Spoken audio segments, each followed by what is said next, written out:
এর চেয়ে অতিরিক্ত করার কোনো সুযোগ নেই। আমরা আগের জুমায় জিহাদ নিয়ে আলোচনা করেছিলাম। বর্তমান সময়ে যেটা সমস্যা সেটার সমাধান নিয়ে জুমার খুতবা দেওয়া হয়। কেন? ইসলাম পরিপূর্ণ ধর্ম, এই ইসলামের সমাধান নাই এমন কোন সমস্যা এই দুনিয়ায় হতে পারে না। কেন?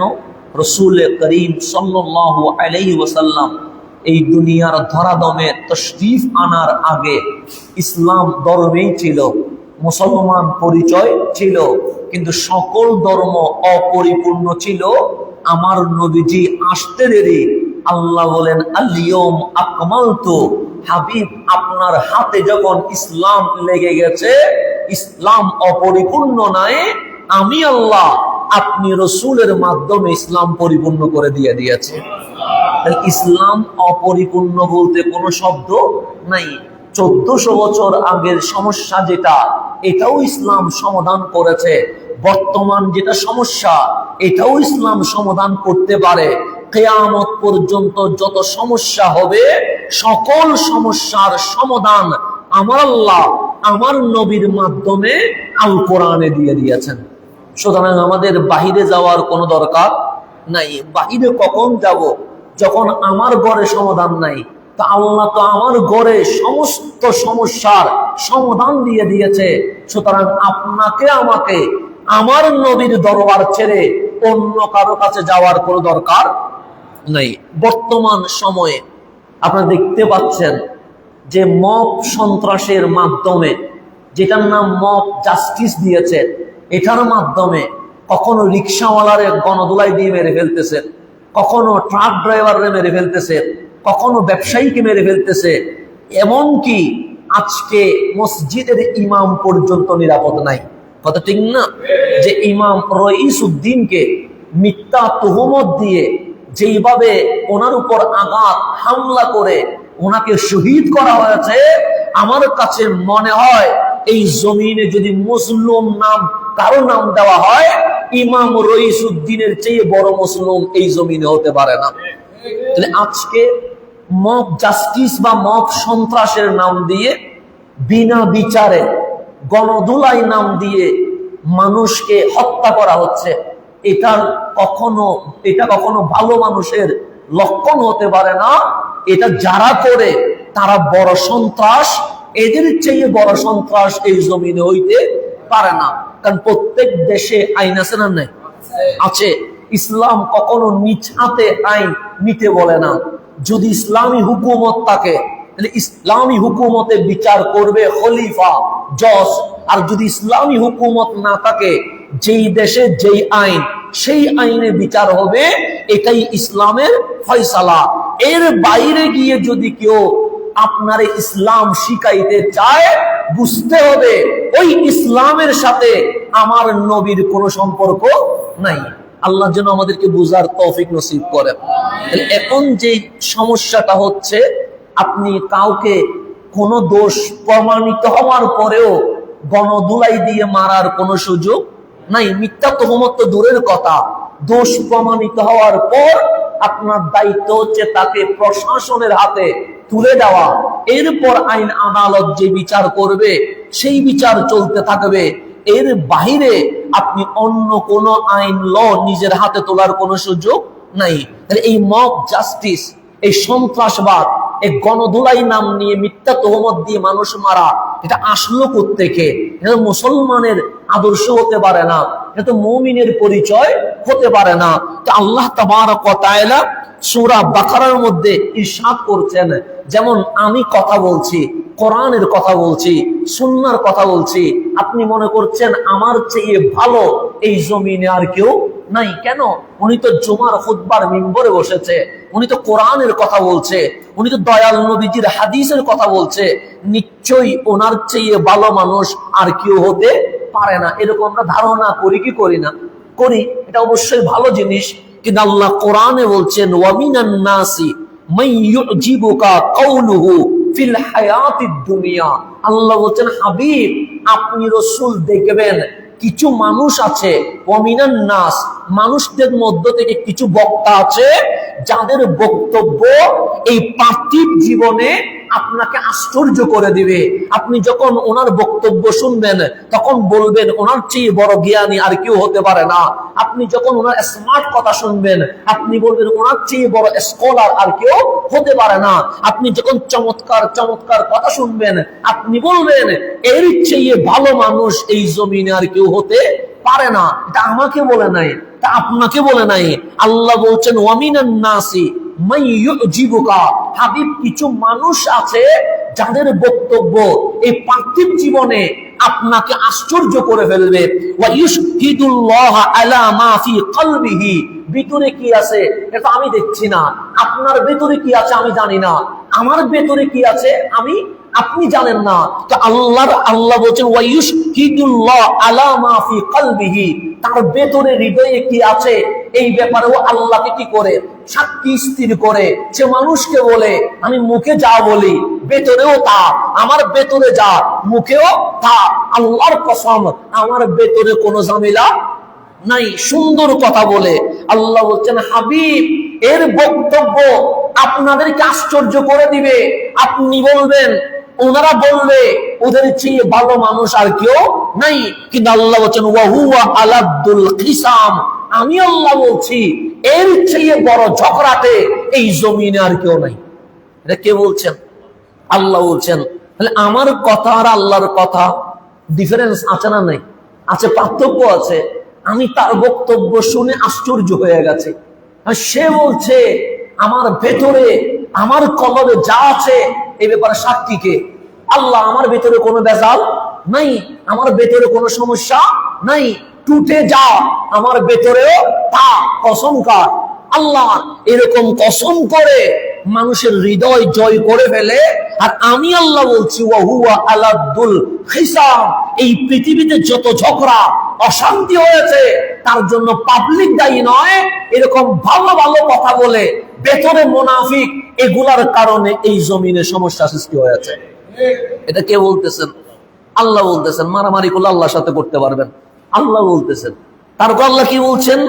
তারা তো সুন্দর বক্তব্য রাখছে, কথা বলছে কিসের? কোরআনের কথা বলছে, কিসের? হাদিসের কথা। তো সুন্দর, সুন্দর কথা বলার পর আমরা কি মসজিদে বসে থাকি না চলে যা? জুমার নামাজের কাজ শেষ কি হয়ে যাব? চলে যাব। মাহফিল শেষ কি হয়ে যাবে? চলে যাবে। আপনি চলে যাবেন ঘরে, আমি চলে যাব আমার জায়গায়। তা আল্লাহ বলছে যখন ভালো তকরির করেছে, তোমাদেরকে খুব খুশি করে দিয়েছে, তোমরাও একদম এমন বললা যে ওর চেয়ে ভালো মানুষ আর নাই। কিন্তু আল্লাহ বলে আমি যা জানি তোমরা তো তা জানো না। আমি বলছি ওয়াহুয়া আলাদুল খিসাম, সে বড় ঝগড়াতে। তো মাহফিল যখন শেষ হয় তখন সে কি করে?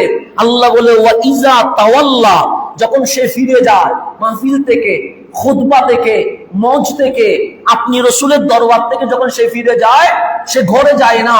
তো মওলা যায় কোথায়? সে সাআফিল আরদি, সে জমিনে ভ্রমণ করে। কি করে? সামানি সাই করে, সাই করে মানে হাঁটে, দৌড়ায়। কোথায়? জমিনে। কেন দৌড়ায়?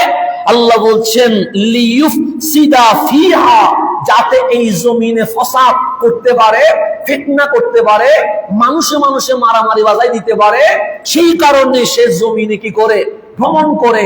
তো এই ফিতনা বাজায়া তার উদ্দেশ্য কি? আল্লাহ বলে ওয়ায়ুহলিকাল হারসা ওয়ান নাসলা, তার দুইটা উদ্দেশ্য। এক নাম্বার, মানুষের সম্পদ খেতকামার ধ্বংস করবে, ওয়ান নাসলা, এবং মানুষ হত্যায় মানুষকে জড়িয়ে দিয়ে দিবে। তাহলে এখন দেখেন কোরআন বলছে, আপনি মনে করছেন সে ঘরে গিয়ে মনে হয় রেস্ট নিচ্ছে। আল্লাহ বলেন না, সে তোমার এখানে ভালো ভালো কথা বলে তোমরা তো আশ্চর্য হয়ে গেছো তার বক্তব্য শুনে, তুমি তো ঘরে চলে গেছো। সে ঘরে যায় নাই, সাফিল আরদ, সে জমিনে কি করছে? ভ্রমণ করছে। কখনো ওই দিকে যাচ্ছে, কখনো সেই দিকে যাচ্ছে। যাইয়া কি করে? সে মানুষ উস্কায়। কেন? সে লিয়ুফসিদা ফিল আরদ, যেন জমিনে ফসাদ করতে পারে। তো জমিনে ফিতনা বাজায়া দুই দল করে মসজিদে মসজিদে লাগায়া দিয়া তার ফায়দা কি? আল্লাহ বলে ওয়ায়ুহলিকাল হারসা ওয়ান নাসলা, তার ফসাদের উদ্দেশ্য হচ্ছে দুইটা। এক নাম্বার সম্পদ নষ্ট করবে, দুই নাম্বার মানব হত্যা করবে। কয়টা? দুইটা। সম্পদ নষ্ট করবে, মানুষও হত্যা করবে। তখন এই কাজগুলো দেখার পরে আপনি কি তাদেরকে ভালো বলবেন না খারাপ বলবেন? খারাপ বলবেন। কি রে, ওদের কথার একরকম, কাজ আর এক রকম। এরকম হয় কি হয় না? হয়। দাড়ি টুপি জুব্বা দিয়েও অনেকে মিথ্যা কথা বলে, আছে না নাই? আছে। এরকম অসংখ্য ঘটনা আপনার চোখের সামনে আছে না নাই? আছে। দাড়ি টুপি জুব্বা দেখলে মনে হবে দরবেশ, কিন্তু যখন মাইকে উঠে তখন দেখবেন মিথ্যার ফুলঝুরি তার মুখ দিয়ে কি হয়, বের হয়। এরকম অনেক বক্তা এই জমিনে আছে না নাই? আছে। এগুলো চোখে দেখা, কানে শোনা, দূরে যাওয়ার কোনো দরকার নাই। তো তাদের কাজ কি? জমিনে কি করবে? ফাসাদ করবে। ফাসাদ করে কি করবে? যে তারা সম্পদ নষ্ট করবে, মানব হত্যার লীলা খেলায় ওরা মেতে উঠবে। এর মাধ্যমে তারা দেশ, রাষ্ট্র, বিশ্বকে অশান্ত করে দিবে। এটা হচ্ছে তাদের কাজ। এটা কোরআনের সাথে মিলা। আমি বাইরে যাওয়ার দরকার নাই, এটা কোরআনে আছে। তাহলে কোরআন বলছে কথাগুলো মধুর হবে। কথাগুলো কিসের হবে? মিষ্টিময় হবে। কিন্তু মিষ্টিময় কথার ভেতরে তার উদ্দেশ্য ভালো নয়। তার উদ্দেশ্য হচ্ছে ঝগড়া বাজানো, ফসাদ বাজানো। এখন এগুলা দেখার পরে আপনি বলবেন, কিরে, এটা দেখলে তো মনে হয়েছে আল্লাহর ওলি, এটা তো দেখি ফেতনাবাজ। এরকম অনেক সময় প্রমাণিত হয় কি হয় না? হয়। তো প্রমাণিত হওয়ার পরে আপনি কিছু তো নসিহত করবেন।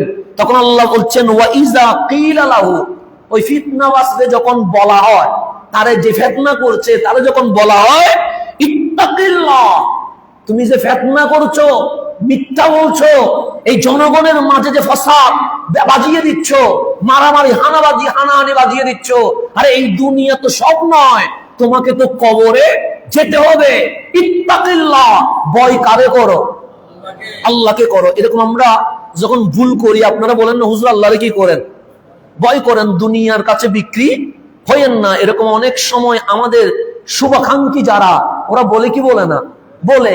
আল্লাহ বলছেন, ওয়া ইযা কিলা লাহু, যখন তাকে বলা হয়, তাকে, যার মুখ দেখলে, যার চেহারা দেখলে, যার কথা শুনলে মানুষ কি হয়? আশ্চর্য হয়। কিন্তু পরে দেখা যায় সে ভালো মানুষ নয়, সে ঝগড়া বাজায়। সে ঝগড়া বাজানোর মাধ্যমে সম্পদ নষ্ট করতে চায়, মানব হত্যা করতে চায়। তাকে যখন বলা হয় ইত্তাকিল্লাহ, ভয় করো কারে? আল্লাহরে, তখন তার ভিতরে কি হয়?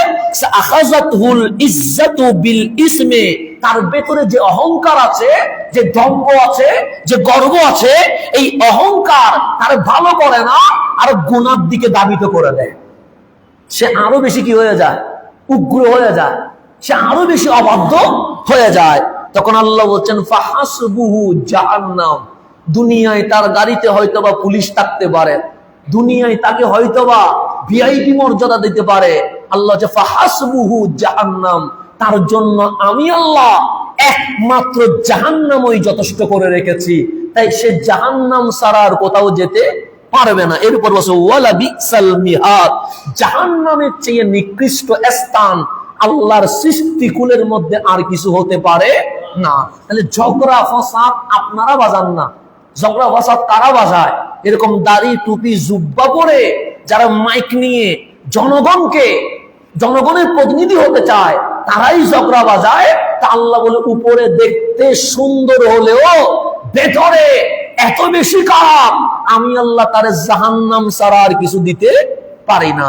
তাহলে এখন কোরআনের এই আয়াতকে সামনে রেখে আপনি মিলাবেন, কাদের বক্তব্য দেখতে বেশি সুন্দর আর কাদের কাজ দেখতে ফাসাদময়, ফিতনাময়। তো ওদেরকে দেখার পরে যখন দেখবেন আল্লাহ বলে, আমার ঘোষণা, তাদেরকে 1000 বার আল্লাহরে ভয় করতে বললেও তারা ভয় করবে না। কেন? তাদের ভেতরে অহংকার এত বেশি জেগে উঠেছে, তারা গুনার দিকে দাবিত হবে। ফাহাসবুহু জাহান্নাম, সে যাবে কোথায়? জাহান্নামে। সে যদি জাহান্নামে যায়, আপনারে কি জান্নাতে নিতে পারবে? নিতে পারবে না। তা আপনি কেন জেনে শুনে একজন জাহান্নামীর পিছনে দৌড়তেছেন? আপনার তো উচিত যিনি জান্নাতে যাবে তার সঙ্গী হওয়া, কুনু মা'আস সাদিকিন, ভালো মানুষের সঙ্গী হওয়া। সুতরাং আপনি দেখবেন কার বক্তব্য আর কাজ দুইটা অভিন্ন। যেটা যদি ভিন্ন হয়, তার মতো ফাসাদ ফিতনাকারী এই জমিনে আর কেউ হতে পারে না। এখন তারা বলে, আমরা শান্তি চাই, আমরা শান্তি প্রতিষ্ঠা করতে চাই, এরকম অসংখ্য সত্য কথা তাদের জবান দিয়ে বের হয় কি হয় না? হয়। এগুলো হচ্ছে ভালো কথা বের হয়, কিন্তু কাজে দেখে ফিতনা ছাড়া আর কিছু নাই। তা আল্লাহ সূরা বাকারার মধ্যে বলছেন, ওয়া ইযা কিলা লাহুম, যখন তাদেরকে বলা হয় লা তুফসিদু ফিল আরদ, জমিনে ফাসাদ করিও না, জমিনে ফিতনা করিও না, এই সব মন্তব্য করে মুসলমানের ভেতরে হানাহানি বাজায়া দিও না, লা তুফসিদু ফিল আরদ, জমিনে ফিতনা করিও না। ক্বালু, তারা তখন বলে, ইন্নামা নাহনু মুসলিহুন, আরে আমাদেরকে বলছো আমরা ফিতনা করছি? আমরা তো ফিতনা করছি না। ইন্নামা নাহনু মুসলিহুন, আমরা তো এই দুনিয়ায় সালাহ তথা শান্তি প্রতিষ্ঠা করছি। তাদেরকে যখন বলা হয় ফিতনা করিও না, তারা কি বলে? আমরা ফিতনাবাজ নয়, আমরা জমিনে কি করি? সংশোধন করি, আমরা জমিনে শান্তি প্রতিষ্ঠা করি। তখন আল্লাহরে জিজ্ঞেস করেন, মালিক আমরা বলি তোমরা ফিতনা করিও না, তারা বলে আমরা ফিতনাবাজ নয়, আমরা মুসলিহুন, সংশোধনকারী, শান্তি কামনাকারী, শান্তি প্রতিষ্ঠাকারী। মালিক তুমি বলো তারা কি? আল্লাহ বলে, আলা, হে মানব জাতি সাবধান, ইন্নাহুম হুমুল মুফসিদুন, আমি আল্লাহ বলছি তারাই ফিতনাবাজ, লা ওয়ালাকিন লা ইয়াশউরুন, তারা যে ফিতনাবাজ এটা তারা নিজেরাও বুঝে না। কে বলতেছেন? আল্লাহ। ওদেরকে যখন বলছে ফিতনা করিও না, লা তুফসিদু ফিল আরদ, তখন তারা বলে ইন্নামা নাহনু মুসলিহুন, আমরা ফিতনাবাজ নয়, আমরা সংশোধনকারী, আমরা শান্তি প্রতিষ্ঠাকারী। আল্লাহ বলে, হে মানব জাতি, আলা, সাবধান। সাবধান কে বলতেছে? যেমন নামাজের কথা কোরআনে আছে না নাই? আছে, আকিমুস সালাহ, এখানে আলা আছে, সাবধান নাই। রোজার কথা কে বলেছে? আল্লাহ। কোরআন হচ্ছে কুতিবা আলাইকুমুস সিয়াম, রোজা কি করে দিয়েছি? ফরজ করে দিয়েছি, এখানে আলা আছে নাই। হজের কথা কে বলেছে? আল্লাহ। আতিমুল হাজ্জা, এখানে আলা আছে, আলা মানে সাবধান, সতর্ক সংকেত, সতর্ক সংকেত নাই। আল্লাহ। এভাবে যাকাতের কথা কে বলেছে? আল্লাহ, এখানে আলা আছে নাই। আতুজ যাকাত, যাকাত দাও, সাবধান নাই। যেমন আমরা হাইওয়ে রুটে গাড়ি চলাচল করি কি করি না? করি। সেখানে দেখবেন একটা গোল চিহ্ন দিয়ে মাঝখানে একটা লাল ক্রস দেওয়া আছে, আছে না নাই? আছে। সেখানে লেখা আছে সতর্কীকরণ বিজ্ঞপ্তি। কি করণ? সতর্কীকরণ, ইমার্জেন্সি জোন, আছে না নাই? আছে। এখানে গাড়ির গতি থাকবে 40। কত? 40। এর চেয়ে যদি বেশি উঠে এটা দুর্ঘটনা সম্পন্ন এলাকা, এখানে অ্যাক্সিডেন্ট হওয়ার সম্ভাবনা আছে। এখানে সাবধান লেখা আছে না নাই? 40-এর উপরে উঠলে অ্যাক্সিডেন্ট হবে, এখানে লেখা আছে সাবধান। 40-এর উপরে উঠা যাবে না, এটা ইমার্জেন্সি জোন। এখন 40-এর উপরে উঠলে দুষ্কার আমার কেন? সেখানে সতর্কীকরণ বিজ্ঞপ্তি কি আছে? লেখা আছে আলা, লেখা আছে আলা মানে সাবধান, ইমার্জেন্সি জোন। এখানে তুমি অবাধ্য হওয়ার কোন সুযোগ নাই, তোমার দম্ভ অহংকার প্রকাশ করার কোন সুযোগ নাই। 40-এর নিচে চলবে, উপরে উঠলে দুর্ঘটনা ঘটবে। দুর্ঘটনা যদি ঘটে, প্রশাসন, সরকার, দেশ কখনো দায়ী থাকবে না। তো আল্লাহ বলছে এখানে, তারা মুখে বলছে সংশোধনকারী। আল্লাহ আলা, ইমার্জেন্সি জোন, সাবধান, সতর্কীকরণ বিজ্ঞপ্তি। কেন? মুখে যারা সংশোধনের কথা বলে, ইন্নাহুম হুমুল মুফসিদুন, তারা ফিতনাবাজ, নিজেও জানে না তারা যে ফিতনাবাজ। আমি আমার বান্দারে সাবধান করছি, ওই দলে ঢুকিও না। কেন?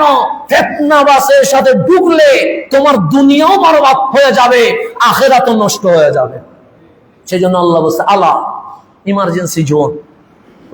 ওদের দলে কোনো মতে যাওয়া যাবে না। ঘোষণা কার? আল্লাহ। তাহলে কোরআন থেকে আমরা বুঝতে পারলাম যে এই ফিতনা, এই ফাসাদ, এই সন্ত্রাসী, এই মব জাস্টিসের নাম দিয়ে মানব হত্যা করা, এটা সাধারণ পাবলিক দায়ী নয়। এই সাধারণ পাবলিককে উস্কিয়ে দেওয়ার মতো কিছু ভালো মানুষের চরিত্র ধারণ করে এই জমিনে অনেকে লেগে আছে। এটা কোরআন বলছে, কথা ঠিক না? এখন আসেন, তাহলে মুসলমান কারে বলে? আপনি নিজেরে মুসলিম বলছেন, আমি নিজেরে মুসলিম বলছি। কেন মুসলিম বলছি? কারণ আমি হিন্দু, বৌদ্ধ, চাকমা, ইহুদি, খ্রিস্টান নয়, আমি রহমতুল্লিল আলামিনের উম্মত। কথা ঠিক না? মুসলিম কারে কয়? আমি যদি বলি মুসলিম ওনাকে বলে, এটার নাম মুসলমানের সংজ্ঞা নয়। আমার বাবা যদি বলে মুসলমান অমুককে বলে, এটার নাম মুসলমানের সংজ্ঞা নয়। মুসলমানের সংজ্ঞা যিনি দিবেন উনি রহমতুল্লিল। বুখারী শরীফে আমার নবীজি বলছেন, আল মুসলিমু মান সালিমাল মুসলিমুনা মিন লিসানিহি ওয়া ইয়াদিহি। আরে মুসলমান তো তারে কয় যার জিহ্বা এবং হাত থেকে অন্য মুসলমান নিরাপদ থাকে, তারে কি বলে? মুসলমান বলে। আমি আমার জবান যদি আপনারে গালি দেয়, আমার নাম মুসলমান নয়। আমার হাত যদি আপনাকে আঘাত করে, আমার নাম কি নয়? মুসলমান নয়। তাহলে আমি নিজের যে মুসলিম বলছি, যদি এই হাত ধারণামূলক অন্যায়ভাবে কাউকে ঘুষি মেরে দেয়, তাহলে আপনি মনে মনে ভেবে নিবেন আমি মুসলমানের কাতারে নাই। এই হাত যদি কারো সম্পদ নষ্ট করে দেয়, এই হাত যদি প্রতিবেশীকে কষ্ট দেয়, এই হাত যদি কারো রক্ত ঝরায়, তাহলে বুঝবেন আপনি কখনো মুসলমান হতে পারেন না। এরপরে আসেন, এভাবে করে আমার রসুলকে জিজ্ঞেস করা হয়েছে, নামাজের চেয়ে বড় ভালো আমল এই জমিনে তো আর কিছু হতে পারে না, রোজার চেয়ে ভালো আমল এই জমিনে তো কিছু হতে পারে না। কিন্তু আমার নবী, এটাও বুখারী শরীফের হাদিস, কুলতু, একজন সাহাবী বললেন, ইয়া রাসূলুল্লাহ, ইয়া হাবিবাল্লাহ, আইয়ুল ইসলামে আফদাল, ইসলামের মধ্যে সবচেয়ে উত্তম ব্যক্তিকে? এখন নামাজ পড়া এটাও তো উত্তম ব্যক্তি, মসজিদে আসা এটাও তো উত্তম ব্যক্তি, রোজা রাখা এটাও তো উত্তম ব্যক্তি, কোরআন পড়া এটাও তো উত্তম ব্যক্তি, জিকির করা এটাও তো উত্তম ব্যক্তি, দরুদ সালাম পড়া এটাও তো উত্তম ব্যক্তি। কিন্তু আমার রাসূল আরবি সাল্লাল্লাহু আলাইহি ওয়াসাল্লাম বলছেন, মান সালিমাল মুসলিমুনা মিন লিসানিহি ওয়া ইয়াদিহি, যে মুসলমান থেকে অপরাপর মুসলমানগণ তার হাত তার জবান থেকে নিরাপদ থাকে, তার চেয়ে শ্রেষ্ঠ মুসলমান আমি নবীর উম্মতের মধ্যে আর কেউ হতে পারে না। তাহলে মুসলমান তারে কয় যিনি অন্যকে কি দেয়? নিরাপত্তা দেয়। এখন আর সোনার বাংলাদেশে দেখতেছি মিথ্যা অপবাদ দিয়ে ঘুষি মেরে লাথি মেরে মানুষকে হত্যা করে আবার নাম দেয় আমি মুসল্লি, আমি মসজিদ কমিটি। তাহলে দেখেন হাদিস কি বলছে আর আমি কি করছি। এখন আসেন, আমি এই হাদিস যেটা বলবো এটাও বুখারী শরীফে। আমরা আজকে কোরআন শরীফ, বুখারী শরীফ, মুসলিম শরীফ, তিনটা কিতাবের থেকে আমরা রেফারেন্স দিব। এখন যেটা বলবো এটা মুসলিম শরীফ থেকে।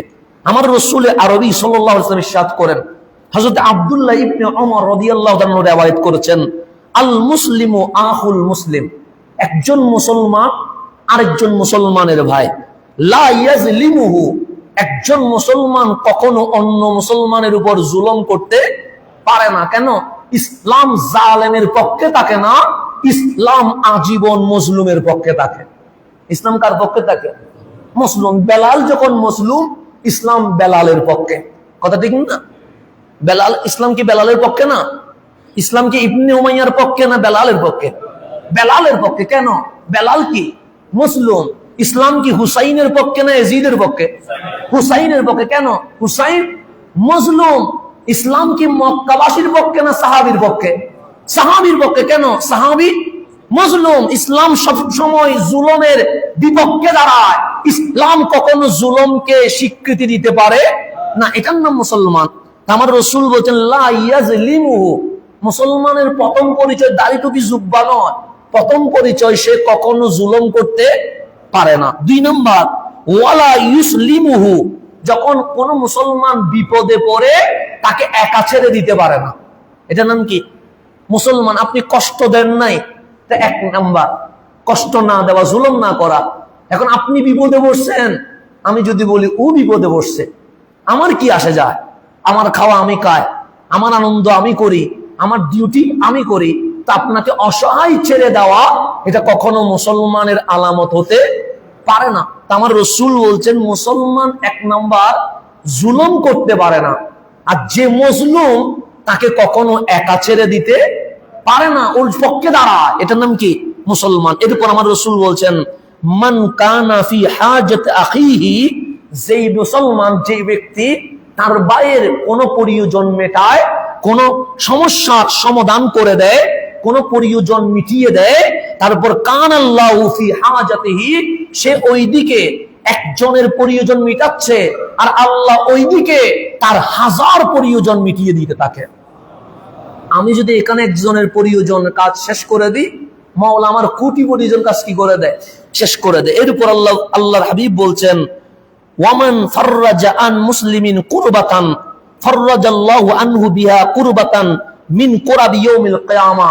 একজন মুসলমান যদি আরেকজন মুসলমানের পার্থিব সমস্যা কি করে দেয়, সমাধান করে দেয়, আল্লাহ বলছেন, বান্দা আমি তোমার দুনিয়ার সমস্যা সমাধান না করলেও কাল হাসরের ময়দানে ভয়াবহ যে সমস্যা হবে, ওই দুনিয়ায় কারো সমস্যা তুমি সমাধান করার কারণে আমি কিয়ামতের দিন তোমার সমস্যা সমাধান করে দিয়ে দিব। তারপর আল্লাহর হাবিব বলেন, মান সাতারা মুসলিমান, যে ব্যক্তি একজন মুসলমানের দোষকে কি করবে, গোপন করবে, সাতারাহুল্লাহু ইয়াউমাল কিয়ামা, কাল হাসরের ময়দানে আল্লাহ তার দেখে তার সমস্ত গুনাহ গোপন করে তার জান্নাত উপহার দিয়ে দিবেন। এটা হচ্ছে বুখারী শরীফে। এরপর আসেন মুসলিম শরীফে আর কি বলছেন। এই হাদিস এখন যেটা বলবো এটা মুসলিম শরীফের।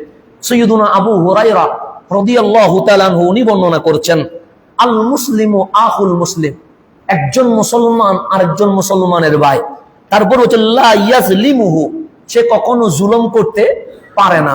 2 নাম্বার ওয়ালা ইয়াখজুলুহু, সে কখনো কাউকে অপদস্থ করতে পারে না। একটা হচ্ছে জুলুম না করা, আর একটা হচ্ছে বেইজ্জত না করা, অপদস্থ না করা। 3 নাম্বার ওয়ালা ইয়াহকিরুহু, তার সম্পর্কে কখনো তুচ্ছ ধারণা করতে পারে না। তাহলে মুসলমানের গুণ কয়টা? 3টা। 1 নাম্বার জুলুম করতে পারে না, 2 নাম্বার অপদস্থ করতে পারে না, 3 নাম্বার ওই মুসলমানের ব্যাপারে কোনো ভুল তুচ্ছ ধারণা রাখতে পারে না। এরপর আমার রাসূল বলছেন, আত্তাকওয়া হাহুনা, তাকওয়া এখানে। তাকওয়া কোনখানে? এখানে, মানে এখানে তাকওয়া না, এখানে তাকওয়া না, জুব্বাতে তাকওয়া না, লুঙ্গিতে তাকওয়া না, সামরাই তাকওয়া না। ওয়া ইউশিরু ইলা সাদরিহি সালাসা মাররাত, আমার নবী কলবের দিকে 3 বার দেখায়া বলছে, তাকওয়া এখানে নয়, তাকওয়া কোথায়? কলবে। কলবে তাকওয়া, ভিতরে তাকওয়া। পোশাকটা উপরে না, পোশাকটা ভেতরে পরাইতে হবে। ওই পোশাকের নাম তাকওয়ার পোশাক। তাকওয়া কোথায়? ভেতরে। এরপর আমার রাসূল বলছেন, বিহাসবি ইমরিম মিনাশ শার, মানে খারাপ হওয়ার জন্য এতটুকুই যথেষ্ট। কি হওয়ার জন্য? নিকৃষ্ট হওয়ার জন্য। আপনি মুসলমান, মুসলমান মানে সবচেয়ে কি উৎকৃষ্ট, কিন্তু আপনি নিকৃষ্ট হওয়ার জন্য, আমি নিকৃষ্ট হওয়ার জন্য এতটুকুই যথেষ্ট। নবীরে থাপ্পড় দেওয়া আছে না, রক্ত ছুটিয়ে দেওয়া আছে না, ঘরবাড়ি পোড়াইয়া দেওয়া আছে না, তো কি করা? কিরা আখাহু, কেউ যদি তার ভাইকে মানে অন্য কোন মুসলমানকে যদি তুচ্ছ করে, সেই ব্যক্তির চেয়ে নিকৃষ্ট এই জমিনে আর কেউ হতে পারে না। এটা কার ঘোষণা? রহমতুল্লিল। তারপরে বলছেন আমার রাসূল বলছেন, আল মুসলিমু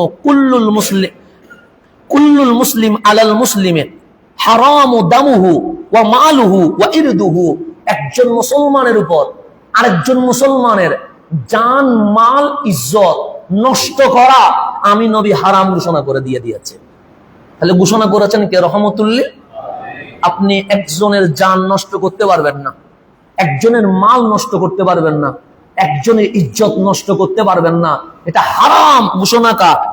রহমতুল্লিল আলামিনের। এখন আসেন, আমরা নিজেরে মুমিন বলি কি বলি না?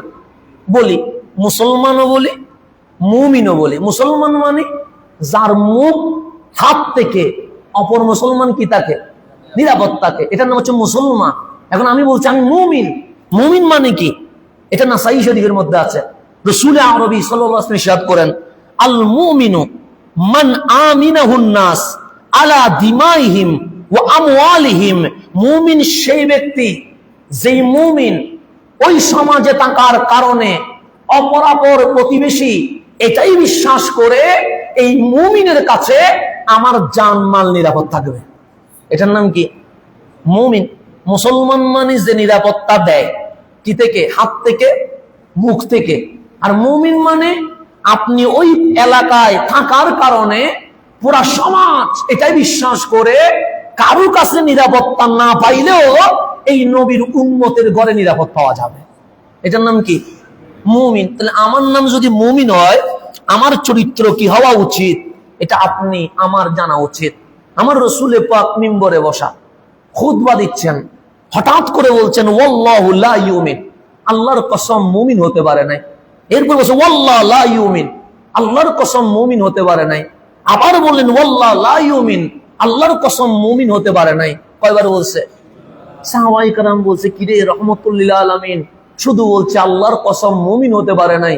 তিনবার বলার পর কিলা, কোন একজন সাহাবী হাত তুলে বললেন মান ইয়া রাসূলুল্লাহ, নবী গো আমরা এখানে যারা আছি সবাই তো মুমিন, সাহাবী রাসূল, আপনি হঠাৎ করে কসম করে করে বলছেন মুমিন হতে পারে নাই, কে মুমিন হতে পারে নাই এটা আমাদেরকে বলেন না। তখন রাসূল আরবি সাল্লাল্লাহু আলাইহি ওয়াসাল্লাম বলেন আল্লাযী লা ইয়ামানু জারুহু বিওয়াইকাহু, আমার নবীজি বললেন ও মুমিন হতে পারে নাই যার উপদ্রব থেকে প্রতিবেশী মুক্ত হতে পারে নাই, যার জুলুম থেকে প্রতিবেশী কি করে নাই, রক্ষা পায় নাই, সে কখনো মুমিন হতে পারে নাই। এখন বলেন আপনি কাবার সম্মান আছে না নাই? আছে। খানায়ে কাবার ব্যাপারে কোনো কম্প্রোমাইজ হবে? কখনো হবে?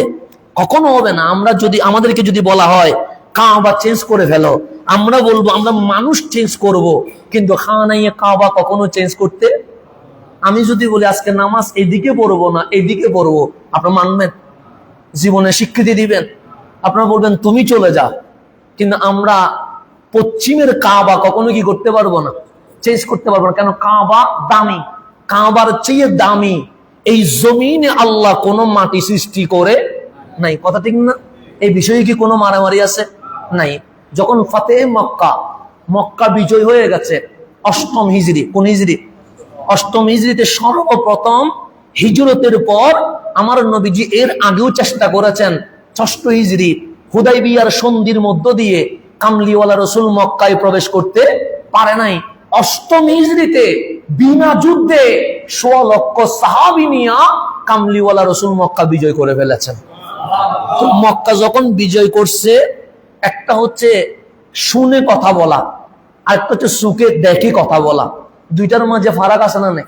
আছে। যেমন আপনারে যদি বলি দেখি বলেন তুরে সাইনা কি অবস্থা?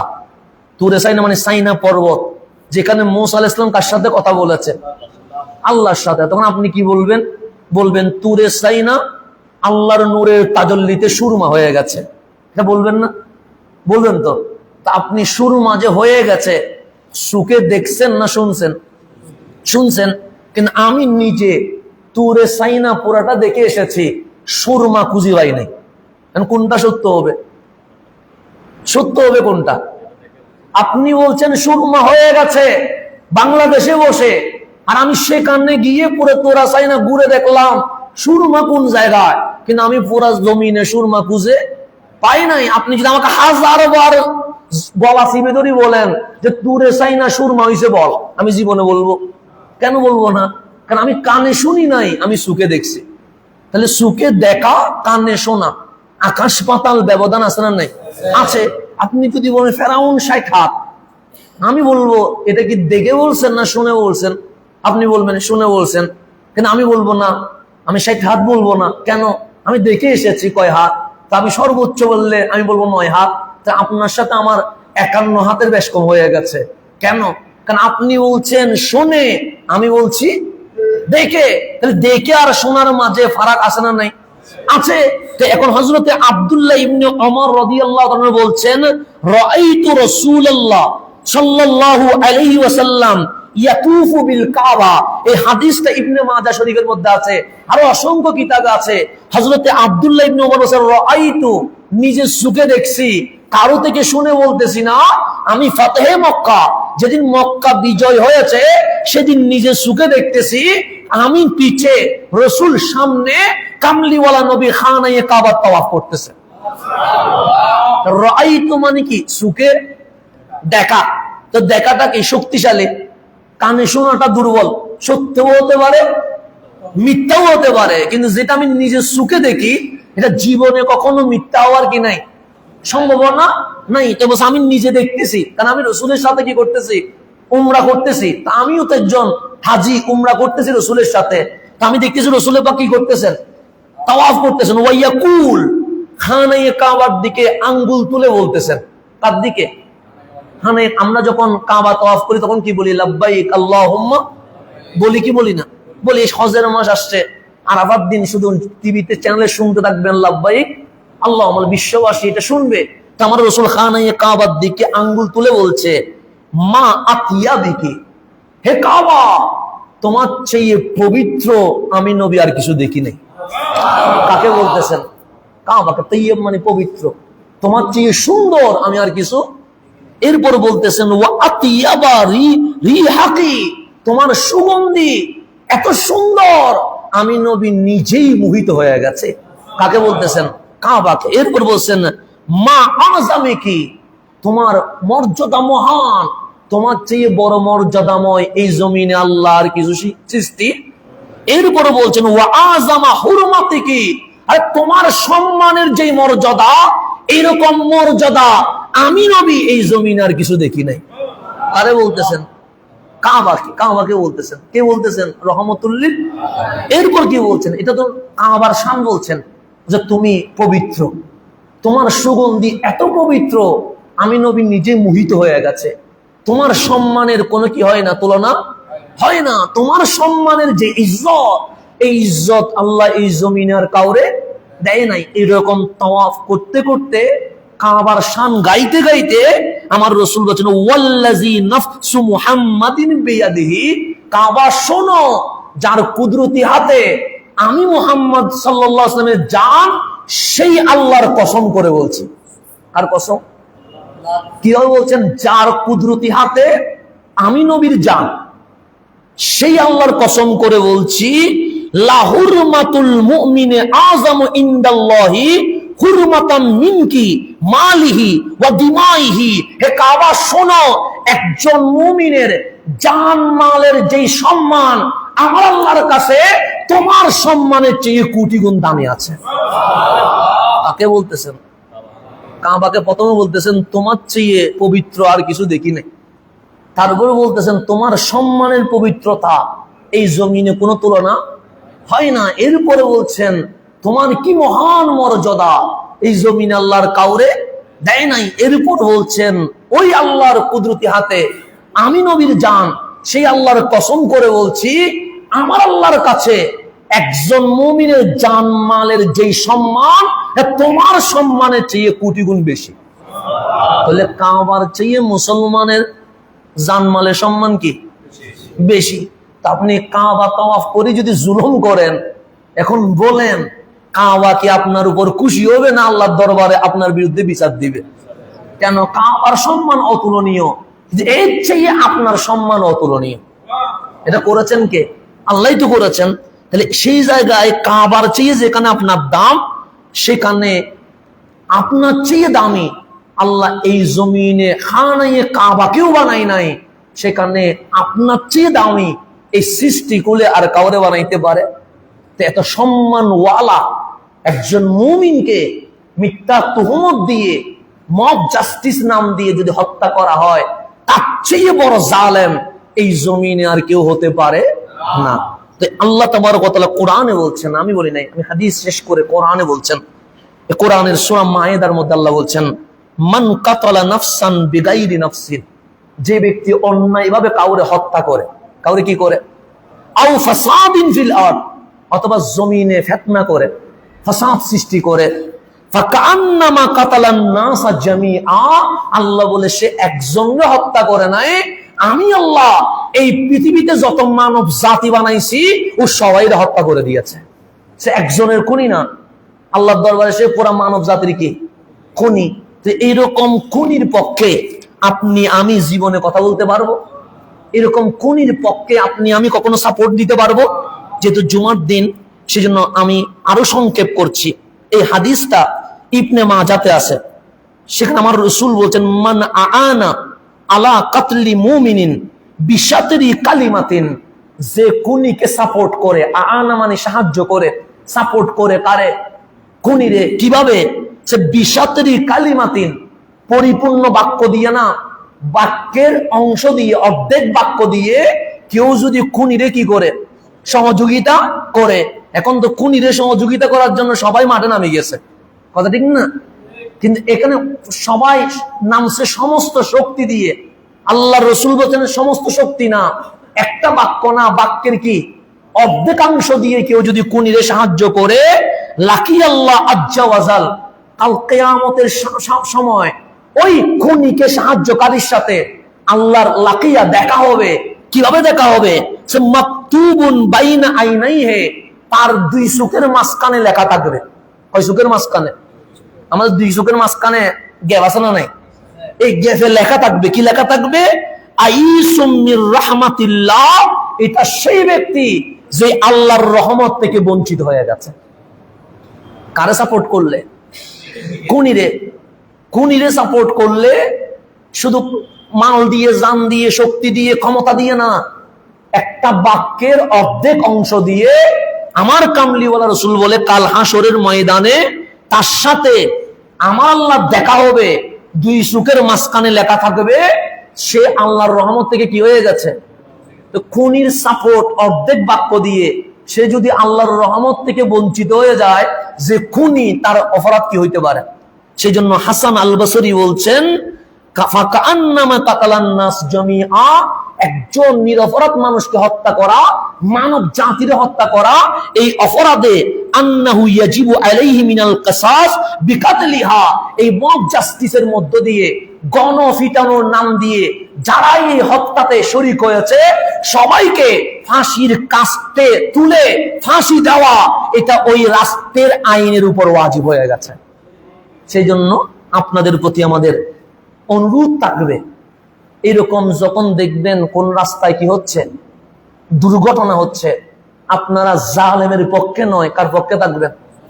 মজলুমের পক্ষে থাকবেন। কাউরে যদি দেখেন ঘুষাচ্ছে কোনো কিছুর অপবাদে, আপনি থামিয়ে দিবেন, থামিয়ে বলবেন রাষ্ট্র আছে, আইন আছে, প্রশাসন আছে, তুমি কাউকে মারার, খুন করার কোনো অধিকার নাই, তাকে পুলিশের সুপর্দ করবেন। অপরাধ প্রমাণিত হলে যে বিচার রাষ্ট্রের আইনে হবে, সেই বিচারে অপরাধীর কি হবে? বিচার হবে। কিন্তু আপনারা আমরা কখনো আইন নিজের হাতে নিয়ে এই সোনার বাংলাদেশে গৃহযুদ্ধ লাগিয়ে দেওয়ার কোনো অধিকার নাই। আল্লাহ যেন আমার সোনার বাংলাদেশকে হেফাজত করেন, আমিন। এটা অনেক সুন্দর রাষ্ট্র। আপনি জানেন আমাদেরকে আল্লাহ কত বড় নিয়ামত দিয়েছে। আমেরিকাও চায় এ বাংলাদেশে ঘাঁটি বসাইতে, চায় না? চায়। চীনও চায় এ বাংলাদেশে কি বসাইতে, ইন্ডিয়াও চায় এ বাংলাদেশে ঘাঁটি বসাইছে। সবার নজর কোন দিকে? বাংলাদেশে। কি রে, বাংলাদেশ তো মালয়েশিয়ার মতো উন্নত হয় নাই, বাংলাদেশ তো থাইল্যান্ডের মতো উন্নত হয় নাই, বাংলাদেশ সিঙ্গাপুরের মতো কি হয় নাই, উন্নত হয় নাই। কিন্তু সবার চোখ মায়ানমারের চোখ কোন দিকে?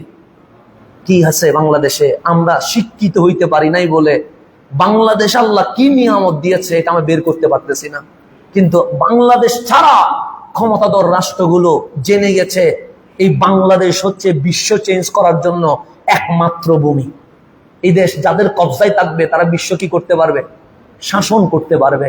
এটা আমেরিকাও বুঝে গেছে, চীনও বুঝে গেছে, মায়ানমারও বুঝে গেছে, ইন্ডিয়াও বুঝে গেছে।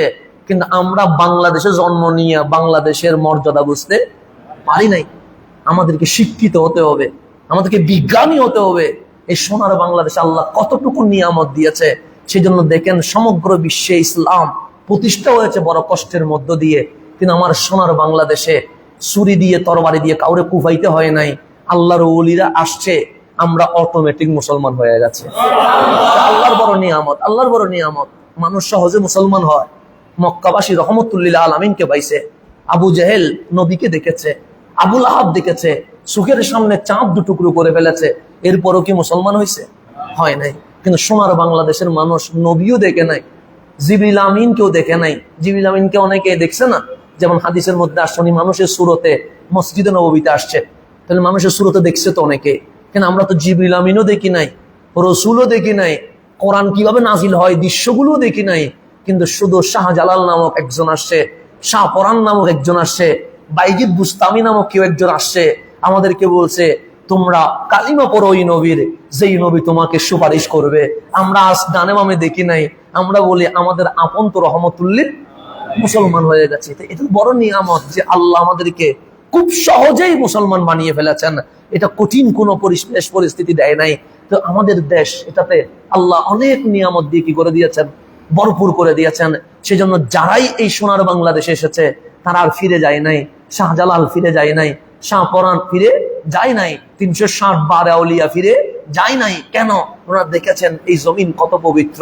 তো এই পবিত্র জমিনকে কখনো অপবিত্র করার সুযোগ নাই। আল্লাহ যেন আমার সোনার বাংলাদেশকে শান্ত করার জন্য আমাদেরকে যে কাজ করলে আমার বাংলাদেশ শান্তি থাকবে, আল্লাহ যেন ওই কাজ করার তৌফিক নসিব করো।